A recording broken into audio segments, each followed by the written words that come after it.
Pat Burns, his whole thing, playing in the worst home building to be in is Toronto. Mm-hmm. Because there's 12 players from Ontario on every team. Right. So they're having another home game. Like in our era, Bellows comes in, he's getting 3 goals tonight, so we have to, as a team, score 4. Wow. Because Bellows is getting 3. Right. Howard Chuck's coming in, he's getting 4 or 5 points. So you're saying, when you say the hardest, because I'm thinking when you say the hardest place to play in, I'm thinking like, well, the fans are really tough, but you mean everyone's from home. Because everybody's come. This is their home game. Oh, I never Like we go to thought play about in New that. Jersey, there's no home game for us in New Jersey. Nobody cares to be playing. Right.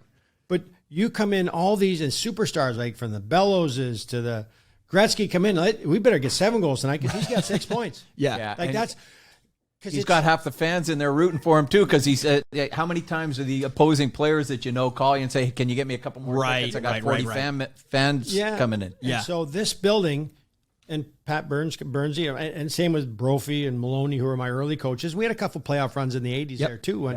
But like Burnsy said, I want them. We may lose at home, but they're going to limp out of here with their hands in the air. There you go. They're not going to walk out of here with a smile. Right. And that was how, Dougie, if I played with Dougie in the first line, which I really didn't play with Dougie until playoffs. Yeah. Because we created I'd play with Eastwood or John Cullen for the regular season and then move up and down. Dougie would play on 2 lines in playoffs. Yeah. Like Dougie would play first line, third line. But the first line, okay, you play with Dougie, you can play this way. Sure. The other 3 lines, you dump it in, finish your check, and the guy doesn't get up. Yeah.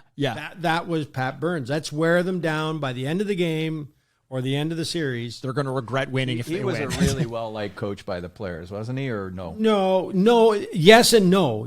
At the time, you're respecting. The big thing is respect because you're winning. Right. He went as, all of a sudden he turned Cliff Fletcher and then brought all the guys in and Burnsy and then we were winning. So that was what he brought in this. And Burnsy was one of those coaches that I call it the 110%. Sooner or later, there's a burnout factor. Because there's no such thing as 110%. Right. Sooner or later, you've burnt, and they know that. So he goes from Montreal to Toronto to Jersey to Boston he knows that shtick wears out every 3.5 years. Similar to like Tortorella. Same as Tort, same old Keenan. But they know that. Yeah. They know that it's going to, but that's how hard he pushed. So he's a tough. I go tough cop. And then, and the thing with players, we're 20 years old to 25. The coaches, and Burnsy was probably younger, late 30s, 40s. And I always explain to people, well, players want players coaches. I said, the players and coaches are never going to see eye to eye. I says, it's like kids. Right. Like, does my son at 20 see eye to eye with me at 50? Right. Not a chance. Right. And that's the same. You have a 50-year-old coach coaching 20-year-old hockey players. That hockey player may not understand the knowledge of what he knows. Well, I mean, what good is a coach that just says, yep, good job. That's great. Awesome. It's just never going to work, right? Name me all the teams that win where everybody likes the coach. Fair. Yeah. Best coach ever in hockey is who? Scotty Bowman. Scotty Bowman, yeah. With most wins. Right. Yeah.